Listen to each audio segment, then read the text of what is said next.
बिस्मिल्लाहिर्रहमानिर्रहीम अस्सलाम वालेकुम। मैं हूं हारून अब्बासी। इमरान खान साहब को कल एक दफ़ा फिर रावलपिंडी नैब में तलब कर लिया गया है और नैब की जानिब से तोशाखाना केस में और फॉरेन फंडिंग के केस में इमरान खान साहब को तलब करने का फैसला किया और जो नोटिस है वो बनीगाला इनके घर पहुंचा दिया गया है। अब नाज़रीन इकराम, इमरान खान साहब के खिलाफ खुली साजिशें होना शुरू हो चुकी हैं। एक तरफ इनके रहनुमाओं पर हमले, अली अमीन गंडापुर पर भी हमला हुआ, 3 जगह पर फायरिंग की गई और अभी पुलिस की स्टेटमेंट ये आई है कि अली अमीन गंडापुर चूंकि नशे की हालत में चेक पोस्ट क्रॉस कर रहे थे तो पुलिस ने रोका है, तो उन्होंने मज़ाहमत की और उन्होंने हमला कर दिया। यानी ये बयानात वही हैं जो इमरान खान साहब के घर में ये दाखिल हुए थे और जुडिशल कॉम्प्लेक्स के बाहर इन्होंने कहा था कि मुजाहिरीन ने पुलिस पर शेलिंग कर दी है और प्लास्टिक की बोतल्स में ये पेट्रोल बम की बातें कर रहे थे और क्लैशनकोव्स की बातें कर रहे थे।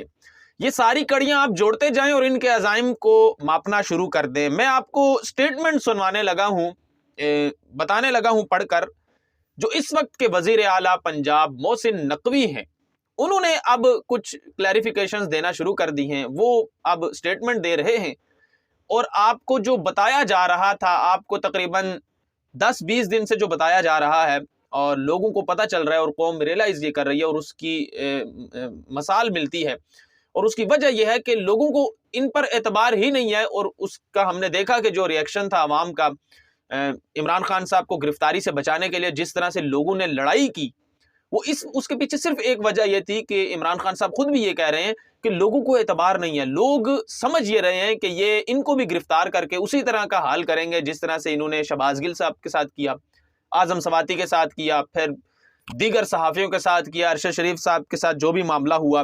तो लोगों को ये खदशात हैं। अब ये सही है या गलत है, इन्होंने ही किया या कानूनी अमल हुआ या नहीं हुआ, ये लोगों के सामने है और लोग उसकी बुनियाद पर इमरान खान साहब को इनके हवाले नहीं करने के लिए तैयार नहीं है। और फिर उसी सिलसिले में अब मोहसिन नकवी साहब ये कह रहे हैं, वो ये कह रहे हैं कि हुकूमत की रिट कायम करने के लिए पुलिस को उन्होंने फ्री हैंड दे दिया है।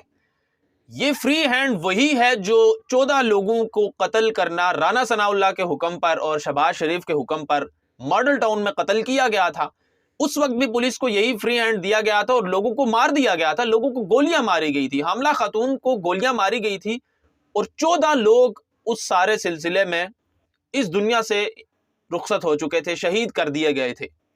ये पुलिस को फ्री हैंड देने की जो स्टेटमेंट्स हैं ये इतनी हल्की नहीं है, इसको बहुत हल्का ना लिया जाए। मैं आज प्रिडिक्ट कर रहा हूं कि ये अगर फ्री हैंड देने की बातें कर रहे हैं और ये जिस तरह की स्टेटमेंट दे रहे हैं और वो ये कह रहे हैं कि हमने पुलिस को फ्री हैंड दे दिया है, अब किसी भी जुलूस जलसे जुलूस में अगर पुलिस की तरफ जो हाथ बढ़ेगा उसको तोड़ दिया जाएगा।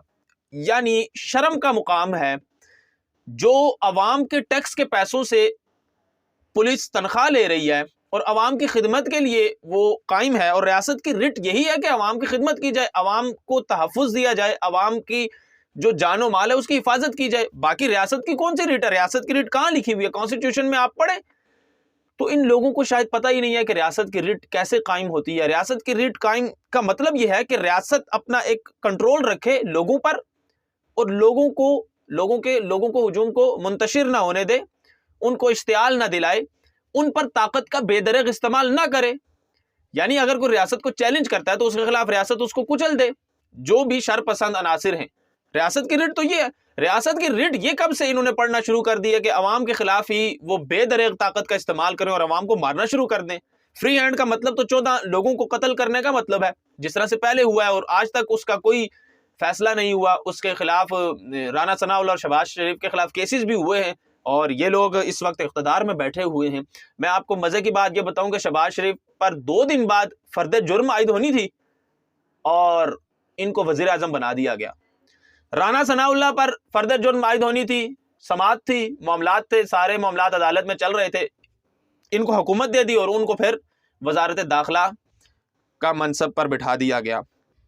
तो इस सारी सूरत हाल में फिर इनकी समातें नहीं हो रही और तोशाखाना में इमरान खान साहब को नैब रावलपिंडी में बुलाया है। तो मेरा ये सवाल ये बनता है और पूरी कौम का सवाल ये है कि अभी जो 2-3 दिन पहले इन लोगों की चीजें निकली हैं, गड़ियां, खुशबू, अतर, तस्बियां चोरी करके लेकर जाते रहे हैं।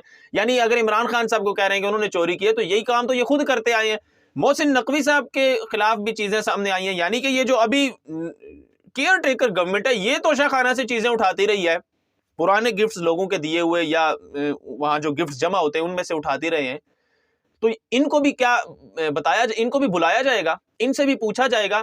तो ये नाज़रीन इकराम इमरान खान साहब को वैसे ही उलझा देने वाली बात है और उलझा कर उनको तंग करने वाली बात है और मुकदमात में फंसाने की बात है। और चूंकि इमरान खान साहब खुद ये कह रहे हैं कि ये चाहते हैं, और लंदन प्लान जो है वो रजीम चेंज के बाद जो बना है और जो वादे पूरे किए जाने का प्लान है, वादे पूरे किए जा रहे हैं, वो ये है कि इमरान खान साहब को इलेक्शन से पहले जो इलेक्शन करीब आ रहा है ये अपना घेरा मजीद तंग करते जाएंगे इमरान खान और उनके साथियों के खिलाफ। ये याद रखिएगा, क्योंकि ये कभी भी इस तरह बाज नहीं आने वाले।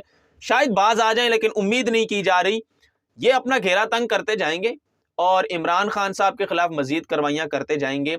उसके पीछे वजह सिर्फ एक ही है कि इमरान खान साहब इलेक्शन कैंपेन को लीड ना कर सकें, इमरान खान साहब अपने पार्टी रहनुमाओं को टिकट ना दे सकें, और इमरान खान साहब जब टिकट नहीं देंगे तो दबाव डलवा कर अपने मर्जी के लोगों को टिकट दिलवाया जाएगा। क्योंकि ये अब इनको पता है, क्योंकि IMF से भी डीले कर रहे हैं और मुल्क के अंदर जो मुआशी तौर पर बारूदी सुरंगें बिछा रहे हैं ताकि आने वाली गवर्नमेंट के लिए बहुत ज्यादा ही मुश्किलात का सामना हो।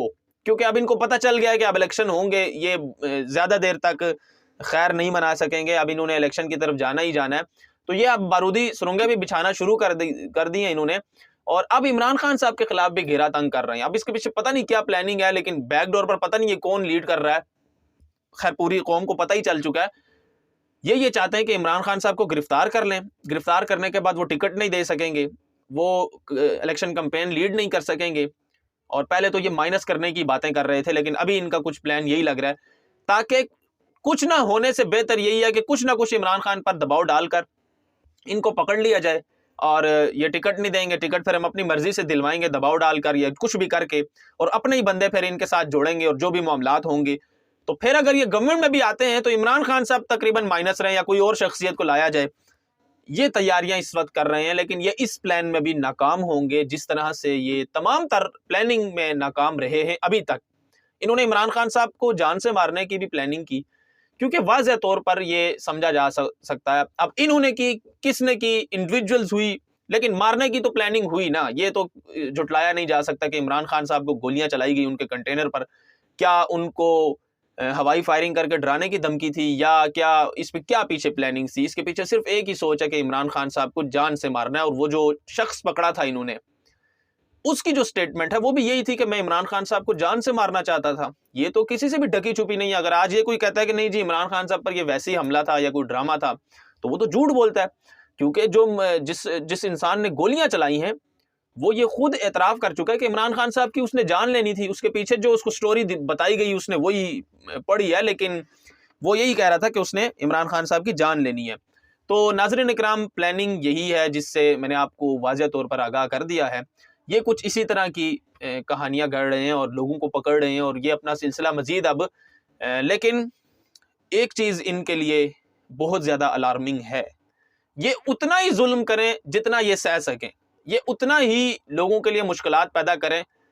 क्योंकि जब आप बहुत ज़्यादा लोगों को तंग करेंगे, बहुत ज़्यादा जुल्म करेंगे, तो स्प्रिंग को आप कितनी देर तक पुश करेंगे। अगर आप उसको बहुत ज़्यादा पुश करेंगे तो वो आपको उठाकर बाहर फेंकेगा। मुझे इजाज़त दीजिएगा, अपना बहुत सारा ख्याल रखिएगा। अल्लाह हाफिज़।